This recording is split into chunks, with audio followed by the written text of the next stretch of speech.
Now we'll study allenes, spiranes and biphenyls.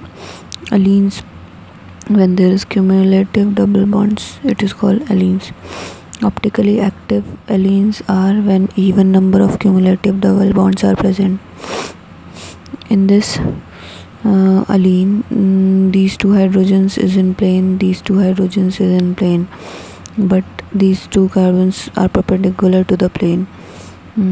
If the plane of symmetry is present, then optically inactive allene. If the center of symmetry or the axis of symmetry is present, then also optically inactive.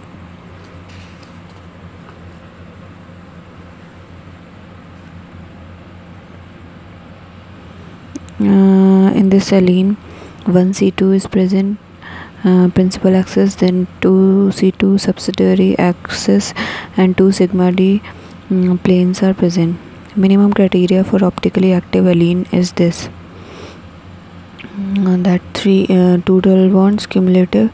This is XY in plane, this is X above the plane, this is Z below the plane.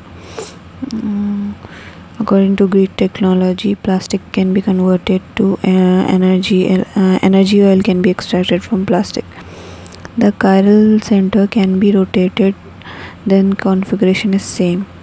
If the chiral axis can't be rotated, then configuration changes. In this, the first preference will be given to the planar groups. So first is fluorine, then second hydrogen, and in these, third group will be this fluorine and fourth hydrogen. So it is an anti-clockwise rotation, so S configuration. If fourth group is above the plane, then R is changed to S and S to R.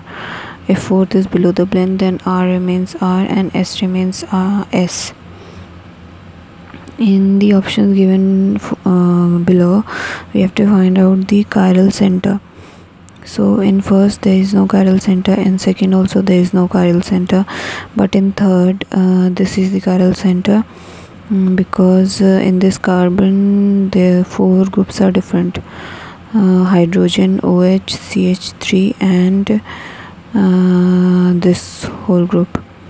In fourth also there is no chiral carbon. In spiranes, this is the structure of spirane. This is in plane, this is towards the viewer, this is behind the observer.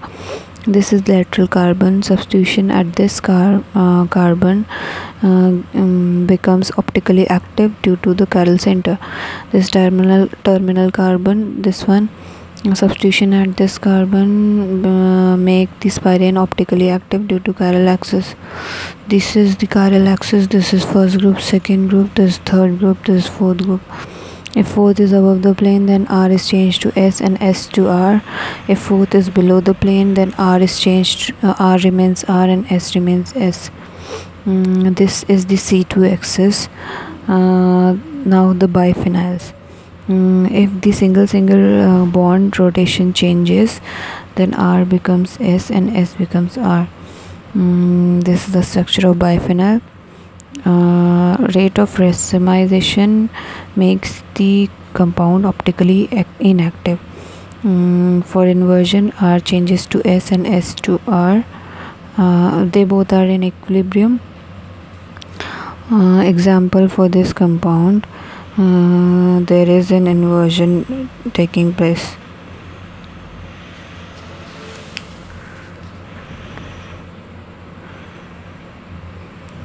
If there is bulky group at ortho position, the compound biphenyl becomes optically active. For example, these bulky groups are present here. So this is the chiral axis. For this group, the rate of inversion occurs, that is racemisation occurs to make optically active these type of groups. Central atom should be bulky, that example nitrogen, sulfur, phosphorus. Or groups should be bulky, that is 2 of the 3 groups should have 3 carbons each. And for example, in these two, this one is optically active, this is not, because it contains 2 groups which have 3 carbons, 1 2 3, and in this 6 carbons. So this is optically active, but this is not optically active because it contains 2 carbons, it contains 1, and it contains 6. So only one group which have more than 3 carbons.